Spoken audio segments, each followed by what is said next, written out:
Welcome to Tokyo Game Life, a Tokyo-based video game podcast focusing on Nintendo and gaming culture in Japan's capital. Your host Mono here to bring you a slice of gaming life from Tokyo. Returning guest and fellow Tokyo resident Genki is back as we chat about the newly opened Square Enix Garden, which is Square's brand new merch shop in Shibuya. We chat about this new hotspot for RPG fans, run down our favorite merch items, and even get a bit into the future of the Square Enix Cafe. In the game section, I go back to 94 to chat about Donkey Kong on the Game Boy, which just hit NSO. Let's get started with the feature on Square Enix Garden with Genki.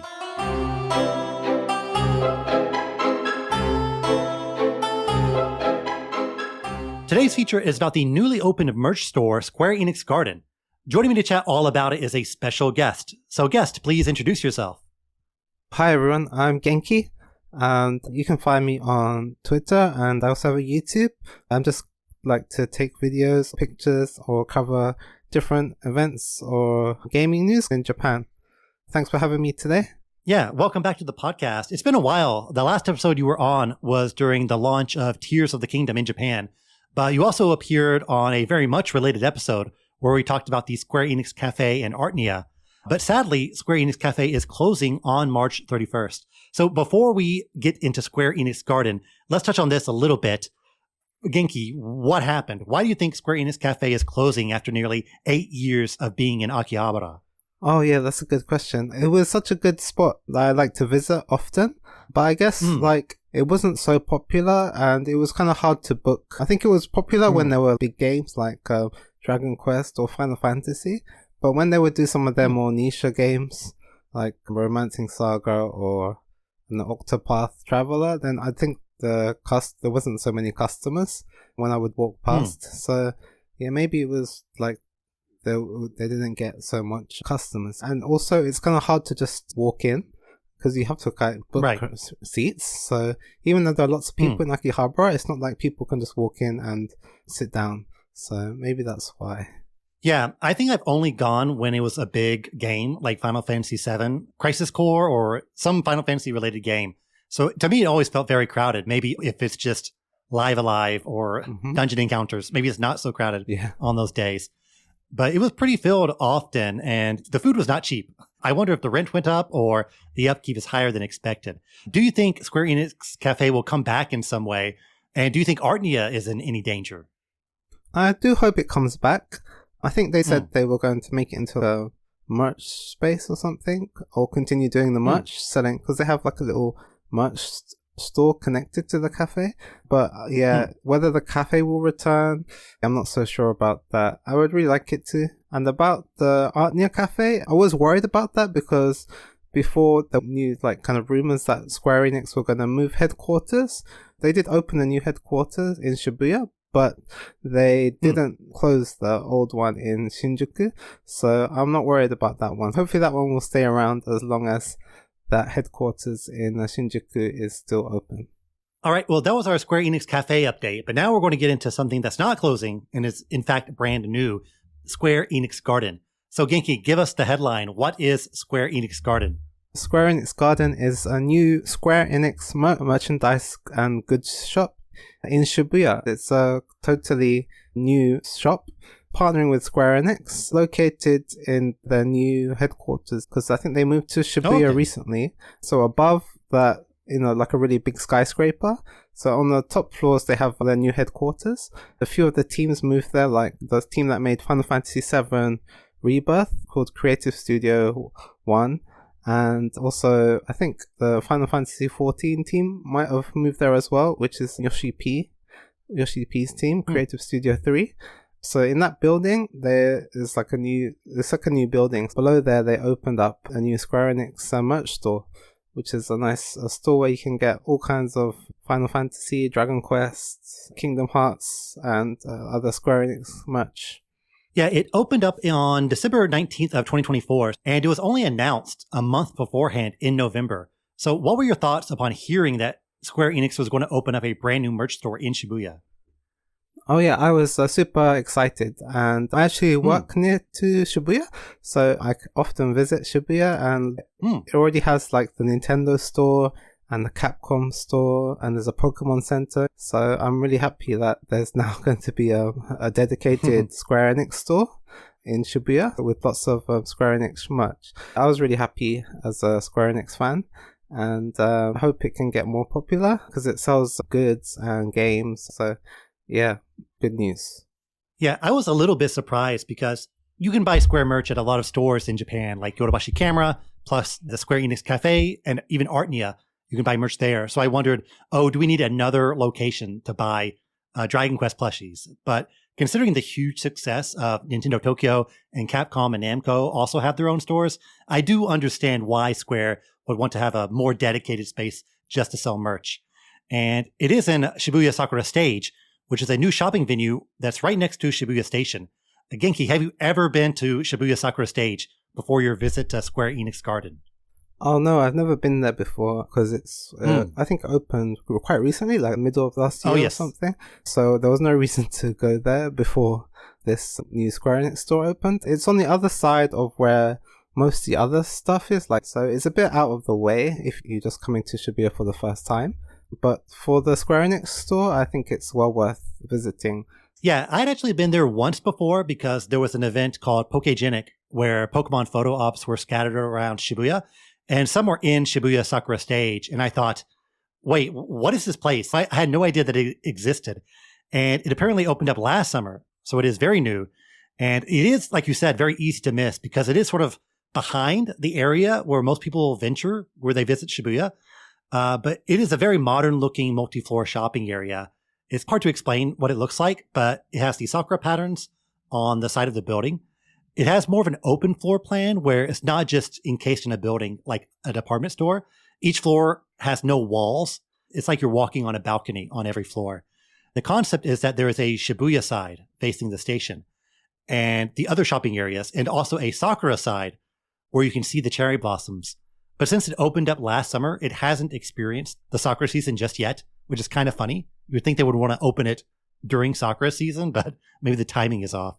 So why do you think Square opened a shop here and not, say, in Shibuya Parco, where the Nintendo Tokyo and Capcom stores are? Oh yeah, that would be a great location if they were to open one. And oh yeah, I did hear there was rumors of Sega opening one there as well. And they did have a pop-up shop there maybe a couple of years ago. I think the rent is probably more expensive there because it's a more central area. Their new store is directly under their new headquarters. So they probably thought it was more convenient to have it within the same building as their new headquarters or Shibuya offices. So yeah, when I first went there, which was on the opening day, I actually spotted some Square Enix staff members coming down. Not famous ones, but just one or two Square Enix staff members in the store looking at the Square merchandise. So I think it can also serve as like a staff store as well because it's in the same building. Yeah, which is a good point. The building is not in the main area of like Shibuya where all the tourists are. It's a bit less busy than, which is super crowded these days with all the tourists. Right. And it makes for a much nicer shopping experience with less people. I recommend going there for sure. Yeah, actually I had no idea that Square Enix was in this building. But yeah, Sega said they were going to open up a store in Shibuya Parco, but it was kind of a tossed off mention and not like a concrete announcement. So I do wonder if that's going to happen, and also possibly where could they put it because there's no room unless they shut something down. But if you close the GG Cafe or the esports cafe in there, you could probably fit both a Sega store and a Square Enix Garden in there. Yeah. But anyways, we've given a lot of background info, but let's step inside. What was your first impression when you entered the store? Oh yeah, it's super cool. It's tucked in a small corner of the third floor of Shibuya Sakura Stage. When you first go there, you're greeted by the massive chocobo and slime statues. Just seeing that giant chocobo statue with the slime next to it, that was really cool. When you go inside the store, there's so many plushes and it looks really clean, new and modern in terms of layout and design. It's really brightly lit. I was really impressed by the layout of the store. What did you think when you first went there? Yeah, it has a very modern and clean aesthetic. It did kind of remind me of Artnia a little bit because it has the white walls and it's very brightly lit. And yet, like you said, in the front, you've got the slime and the chocobo statues, which is a great photo op. Do you think they could have fit in one more mascot in here? And if so, who should it be? Who do they have? I think the biggest franchises are Final Fantasy, Dragon Quest, and Kingdom Hearts. So maybe they could have had like something from Kingdom Hearts. Well, they couldn't have Mickey because I don't know, Disney would allow them to have Mickey statues in front of them. Yeah. But maybe they could have something else from Kingdom Hearts. Yeah, maybe a Heartless, but those aren't really cute. But... maybe a Heartless as well. I would like a Moogle there, a cute Moogle. Oh yeah, that would be good. Cool. So let's get into the merch. What types of merch stood out to you on your visit? Okay, I think the thing that stood out the most is they have a lot of plushes, like lots of cute plushes. Walls and walls of cute plushes. So that stood out to me. And I actually bought a Cloud one when I first went there. A little, because they're like the little cute ones with like the round circle eyes and he's like sitting down. I bought one of those Square Enix plushes. And also the figures, they're really cool. They have a lot of really nice high quality figures, but they're really expensive. So I didn't buy any of those, but they're really nice to look at. And also the music section, because they have some signed vinyl records there, like signed by Yoko Shimomura and Nobuo Uematsu. Those are on display in the store, and you can buy some Square Enix music there as well. CDs and vinyl records you can also pick up there. I think those were the things that stood out the most to me. And there's a lot of Dragon Quest merch as well. Yeah, one thing I really noticed is that, wow, there are a lot of plushies. It feels like 80% plushies, especially related to Dragon Quest, which is interesting because I also kind of wonder, is this more of a, I guess, tourist-focused store? But there is a lot of Dragon Quest representation, so they are also thinking about Japanese customers. And though there are still a lot of Final Fantasy and even Kingdom Hearts plushies too. And yeah, you can buy a Mickey plushie. So there is some Disney representation. You can see the Kingdom Hearts hooded version of Mickey there. Was there any merch at the store that you had never seen before? I'm not sure if these are brand new items made specifically for Square Enix Garden or if everything else has been on sale elsewhere. In terms of brand new items, they did have some items that are not released yet. But it was in the store next door. They had those giant Zack, Sephiroth, and Cloud like statues, and those were like unreleased at the time. And I think the Cloud and the Sephiroth one got released, but it's still not out yet. And those are really giant, like 30-inch tall statues of Cloud and Sephiroth and Zack. And those were really cool and really detailed. And I think they cost like $2,000 or $3,000. Like each, so they're quite expensive statues. So those are on display there. I recommend going to check those out. They're actually located in a store next to the Square Enix shop, just probably because they don't have enough space to put those massive statues there. But yeah, those were new, and I think they had the plushes. Zack Fair plushes was the first time I've seen them in person at that store. So those were new as well. Apart from that, I didn't recognize any other brand new merch. One item that I had at least never seen before were the music boxes. Did you check out the music box section at all? Oh yeah, I had a look at those, and it was quite cool to see all the music boxes they have, because they have ones for each Final Fantasy game, and there's also some for Live Alive and the Saga games and Nier as well. So there's like a huge collection of cool music boxes you can find there. And yeah, I thought they were quite impressive. What do you think of those? Yeah, on the back wall, there's a lot of smaller pieces of merch, like blind boxes or pin badges and things like that. But like you said, there's a ton of these small music boxes. It's a small plastic box, but inside is a mechanical instrument that plays a song after you wind it up. So it is like a very old school type of device.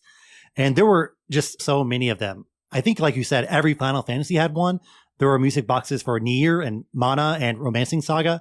And I was wondering, have they just been making these for years? And I never noticed. They have a ton of these, and they do look really cool, especially the Final Fantasy 14 ones, because those are completely transparent. And one of them has a gold musical instrument inside. Some of the boxes are just black, so you don't actually get to see the instrument. So I like the ones that are a bit more transparent, so you can see the little machine moving when you wind it up. This was the only thing I bought here. I got a Final Fantasy 1 music box, which has a blue transparent box, and it plays the original iconic theme. Genki, you said you picked up a plushie. Did you pick up anything else outside of your Cloud plushie? Oh yeah, I also got another cloud. It's like a pixel art cloud figure where it lights up. So it's like a lamp or something. So I bought that as well. Okay, cool. I think I've seen like a Kirby version of that where it's like 8-bit Mhm. Kirby and then it's a lamp. So the cloud, is it just like an 8-bit version of cloud or what does it look Yeah, like? it's like a flat 8-bit cloud, but with like fluorescent LEDs or something inside. So it lights up like a lamp. Oh, we haven't mentioned it yet, but inside the store is kind of a hidden room that sells more of the expensive items. Did you check out this area and what kind of things stood out to you? Oh yeah, that was really cool. When you go to the back of the store, there's like a little carpeted area at the back, like a new separate room. And in that area, it houses, like you said, like more expensive Square Enix merchandise. So they have the start of the room, they have a display with some figures and signed photos. There's one from Tetsuya Nomura, who signed a plaque for Final Fantasy VII Rebirth. And there's one of Yuji Horii, who's signed a plaque for Dragon Quest. So there's signed art you can see behind glass. And then beyond that, there's these expensive figures, all the Square Enix Play Arts and Kai Arts figures, which are quite expensive, but really cool. And they have a whole wall of Final Fantasy figures, lots of Final Fantasy VII mainly, a few Final Fantasy figures.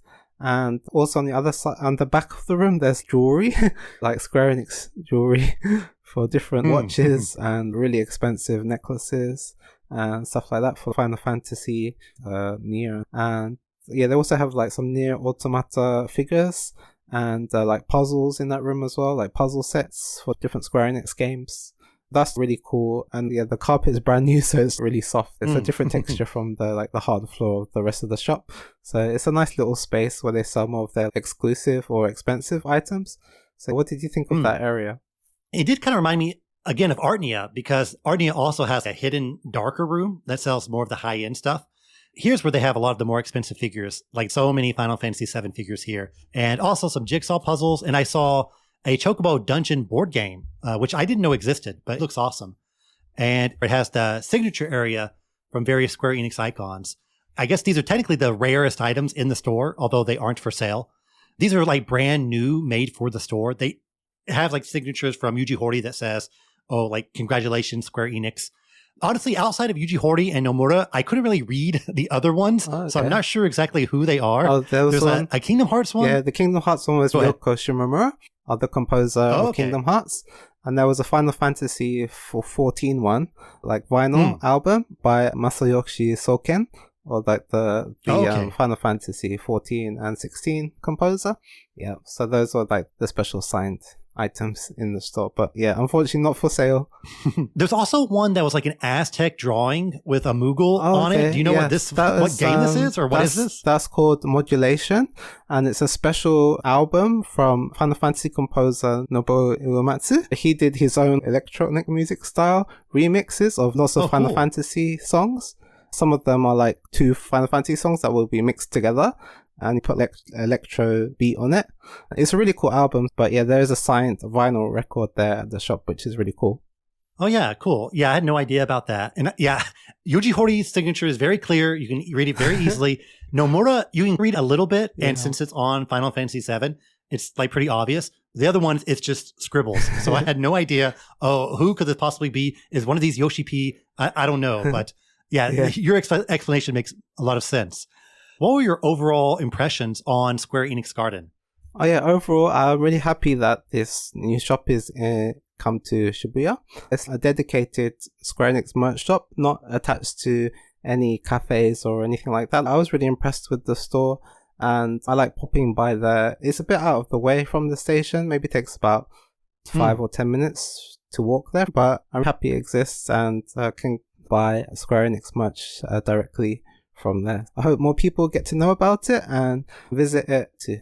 Yeah, I think it's a pretty solid start for a merch store. The store is very spacious and easy to navigate, and there's plenty of merch, and a lot of series are represented. You've got Kingdom Hearts, Final Fantasy, Dragon Quest, even some more obscure stuff. There's Saga merch and Nier, things like that.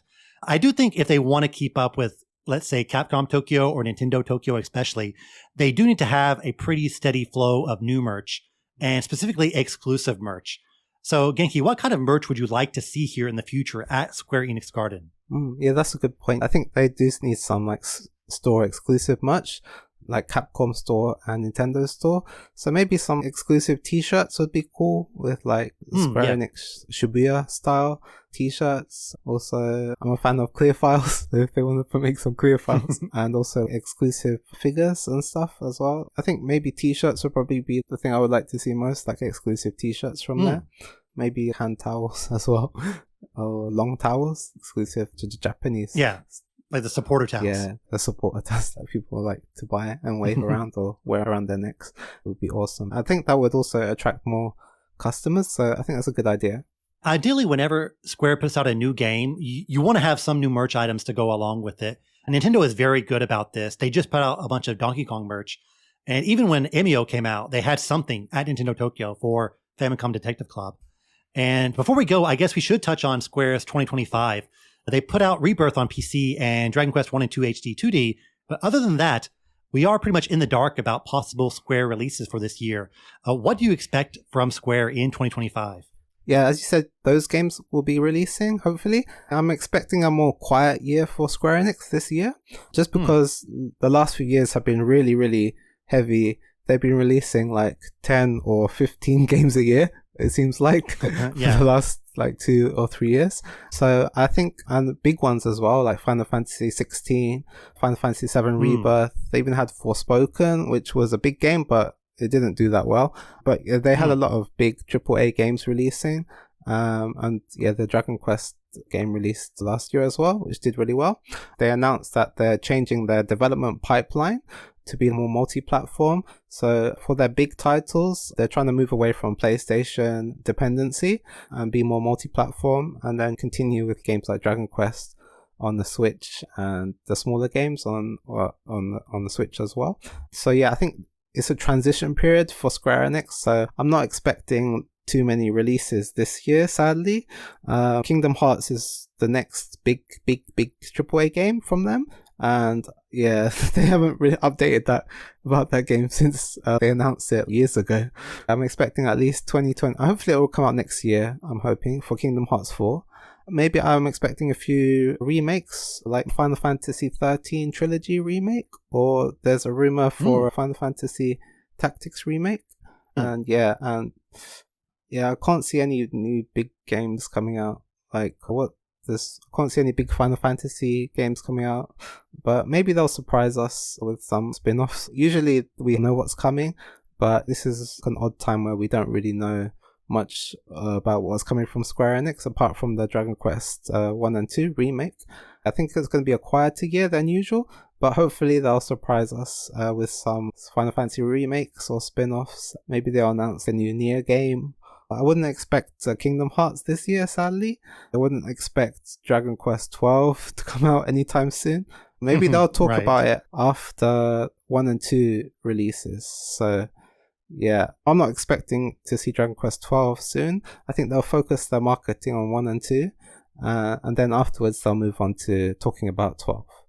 Maybe it will show up at the Nintendo Direct, but we'll see. Hopefully the Nintendo Direct, because they didn't show anything at the State of Play last week, so maybe they're saving their games for the Nintendo Switch 2 Direct, which we'll see what is exactly Square Enix plan for 2025. Yeah, I think a Final Fantasy Tactics remaster or remake, that's something that's been rumored for a long time, and I would love to see that come out. If it comes out, that would be a great opportunity to have Final Fantasy Tactics merch at Square Enix Garden. I'm sure there's a lot of stuff you can do with it, because it hasn't had merch in maybe ever, or if they did, it was very, very little. So I'd love to see what they do with Final Fantasy Tactics merch at Square Enix Garden. Because before they would time their promotion, they would do like Square Enix Cafe collabs. So maybe they can switch that to the Square Enix shop, do collabs for new games. In Kingdom Hearts 4, I believe, correct me if I'm wrong, but maybe he's transported to Shibuya, or he's in Shibuya. Oh yeah, exactly. Is that correct? Yeah. In the game it's called Quadratum. It's like real life Shibuya. Do you think Sora in Kingdom Hearts 4 will visit Square Enix Garden? Oh yeah, definitely. I think Square Enix Garden will for sure be a location in Kingdom Hearts 4. It's basically Square Enix's office, so you're gonna visit their office. Yeah, I didn't realize that. Did they move after the announcement of Kingdom Hearts 4, after that trailer? They only moved the end of last year. Okay, everything is lining up now. So Sora will have a boss battle in the Square Enix headquarters and then heal up at Square Enix Garden. So there's many opportunities that they can have. I think you'll meet there'll probably be a shop, in-game shop, where the Square Enix Garden is. Kingdom Hearts 4. Oh, yeah. All right, so that was our chat about Square Enix Garden. It's not too out of the way, and it is pretty comprehensive. So if you're looking for Square Enix goods, this is a great place to go. All right, so Genki, thanks for coming back on the podcast. So where can people find you? Thanks for having me today. You can find me mainly on YouTube and Twitter. My Twitter handle is Genki_JPN. That's GENKI_JPN. On YouTube, I am Genki Gamer. On Blue Sky, I'm also Genki Gamer. So yeah, you can find me on those channels mainly. Great. And the links to everything are in the podcast description, so listeners, check it out. Genki, once again, thanks for joining me. Oh yeah, thanks for having me today. It was good to chat about all things Square Enix.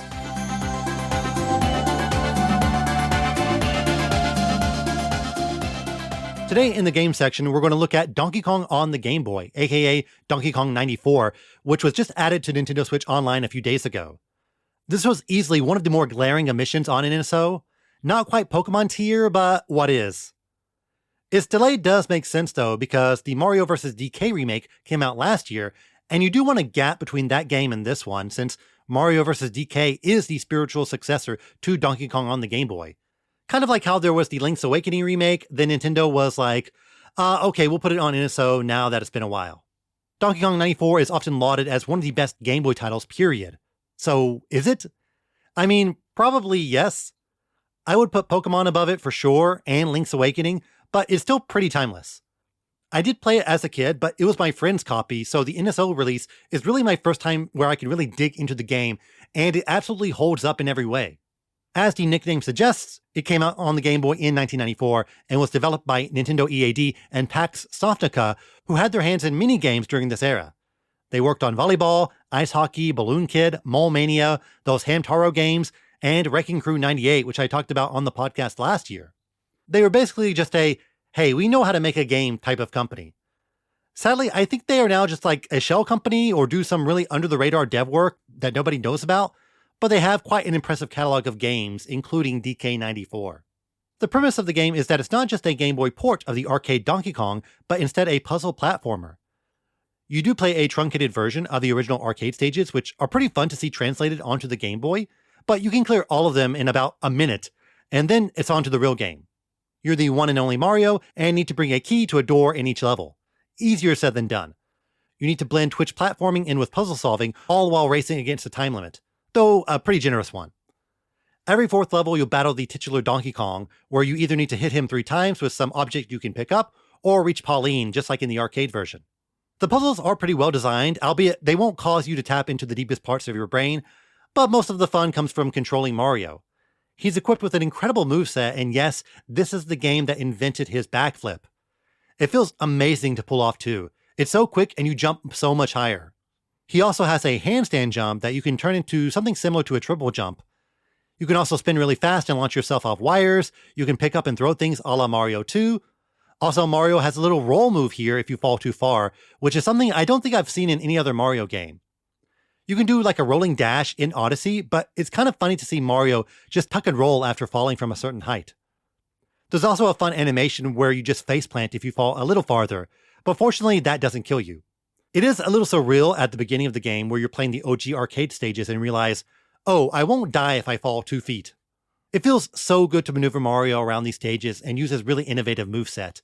While the puzzles have a fixed solution, there's room for flexibility and experimentation when it comes to how you solve it. These are complemented by some really stellar stage gimmicks too. One of the best being items that let you place objects on the map when you touch it. For example, there will be a ladder block, and then the game will freeze, and you can decide where to place the ladder. This is kind of mind-blowing tech for a Game Boy game. You can really just freely edit the level with this special item. And that was actually kind of the original concept of this game. They wanted to have a level editor, and then you could share stages with your friends. And you can place not only ladders, but platforms and entire floors. In the later stages, there are some really cool moments where you basically have to make the entire stage and then climb up it with these special blocks. Another common gimmick is a lever switch, which works like you'd imagine. Hit the switch and then something opens up and then goes backwards. But there are some great uses of this switch, like having to time it so you can block off an enemy's route, or switching it back and forth to move an item between conveyor belts. This is such a small touch, but the fact that you have to press the directional button to actually pull the lever is really fun. A lot of the ideas for puzzles and how you interact with the stage are genuinely impressive for a Game Boy title, and they're just fun to interact with. Now, the obvious comparison point is the follow-up, Mario vs. Donkey Kong. Many people say that Donkey Kong 94 is way better than Mario vs. DK, and I always thought this was kind of nostalgia-fueled because Mario vs. DK is pretty much the exact same structure with the same moveset, and you'd think, well, they had the framework, so they just did it better the second time. But having played both pretty close to each other, I do think DK94 tops Mario vs. DK in several areas. For one, the aforementioned gimmicks like placing objects in the level are just much more interesting than what is in Mario vs. DK. Mario vs. DK really relies heavily on the button gimmick, which isn't that dissimilar from the lever, but I think the fact that you have to hold the lever and switch it back and forth at times is more interesting than just hopping on a button. Also, each DK94 level is just getting the key to the door, while Mario vs. DK levels are getting the key to the door, and that takes you to the second part of the stage where you need to collect the mini Mario. Mario vs. DK levels are a bit longer because of this, and I think DK94 has a bit better pacing, especially since the mini Mario sections aren't that different from the key door stages. So in DK94, you move on to a new concept much quicker. I'm sure Mario vs. DK has more content and offers a longer gameplay experience, but I do think the overall pacing of DK94 is just better overall. Especially since you get to fight Donkey Kong every 4 levels as opposed to every 6. And the fights in this game are very fun. I mean, throwing a barrel back at Donkey Kong, you can't top that.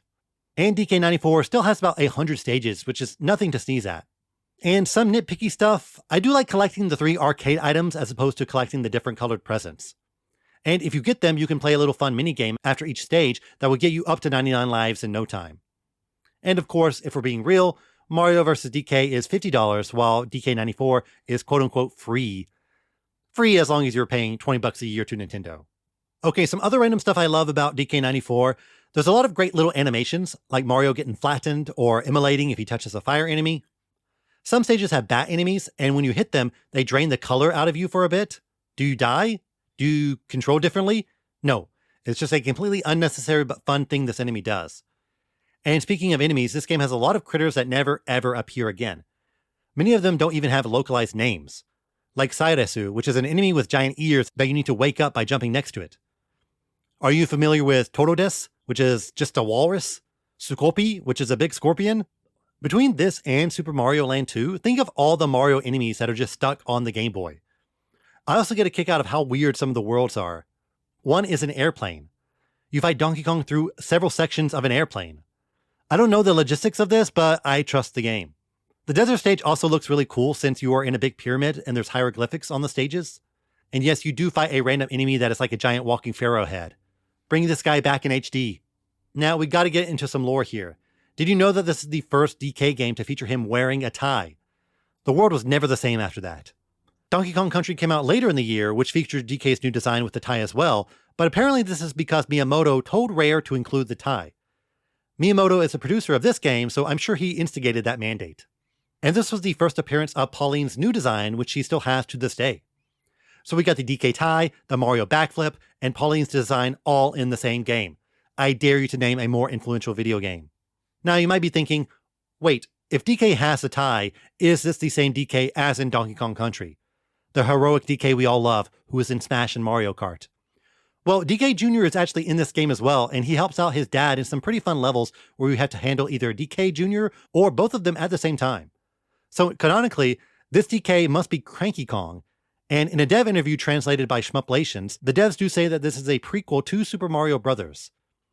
They also say that Donkey Kong was Mario's pet and that Pauline is his ex-girlfriend, so this fantastic interview has a lot of fun factoids that Nintendo has kind of scrubbed clean since. So, since this is supposed to be Cranky Kong, I guess he passed down his tie, or at least inspired the new DK when it comes to fashion. Now, is Mario vs. Donkey Kong in the timeline soon after this game, meaning that DK is also Cranky Kong? Listen, some things are supposed to be mysterious. But it's no mystery as to why this game is so fun. great mechanics when it comes to controlling Mario, some clever puzzles and stages that are fun to traverse, levels are just the right length, it's filled with a ton of personality, nice graphics and music, important lore, it's got everything. It's the complete package. If I had to lobby some criticisms, sometimes it does look like you clip through a platform's edge and miss it entirely. You will fall through some platforms for sure, but hey, it's the Game Boy. It's a miracle there's any collision detection at all. Also on NSO, we don't get the Super Game Boy borders, which were richly detailed. And this was actually the first game to be developed with the intention of being played on the Super Game Boy as well. I mean, it's crazy how much history is embedded into this one little game.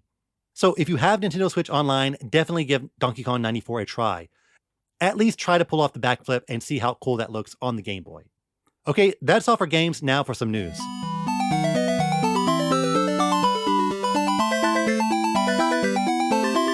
Okay, I am recording this very early since I am going on vacation pretty soon, so is there news?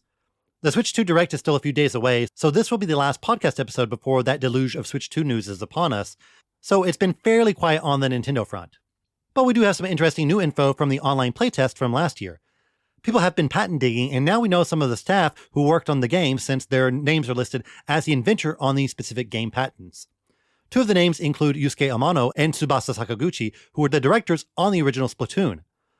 Amano also directed Splatoon 2, but Sakaguchi hasn't been credited on anything since Nintendo Labo.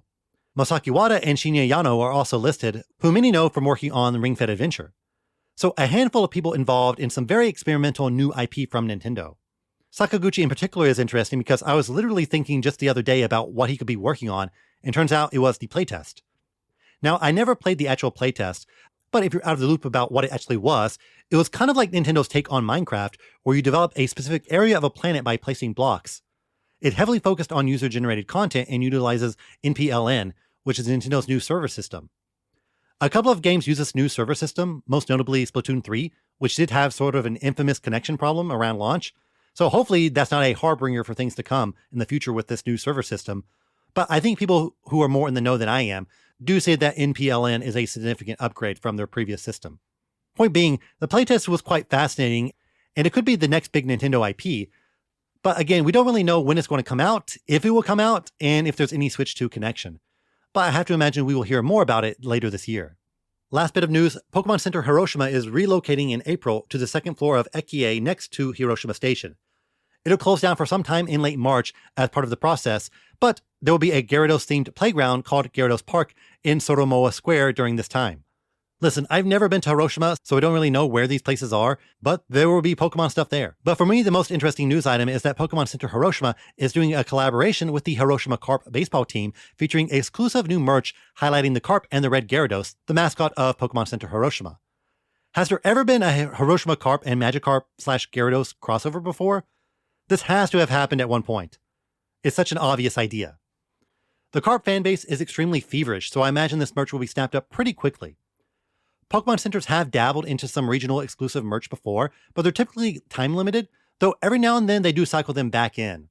Pokemon Center Mega Tokyo in Ginza had some really fun Ginza-related merch items when it opened up in 2018, and I did see that some of those items were still on sale when I visited this location a few months ago.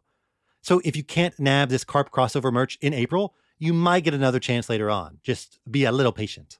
But that's all for now. Thanks as always for listening. Be sure to like and subscribe to this podcast on your favorite app. Leave a 5-star review as well. It really helps. This podcast is also available on YouTube, so like and subscribe there as well. I'm on Twitter, Threads, Blue Sky, Instagram. Just search for Tokyo Game Life or find the links in the podcast description. If you like the podcast, be sure to share it with your friends and on social media. The next episode will be on April 6th, just a few days after the Switch 2 Direct. I think I'll say a thing or two about it. See you next time. Matane!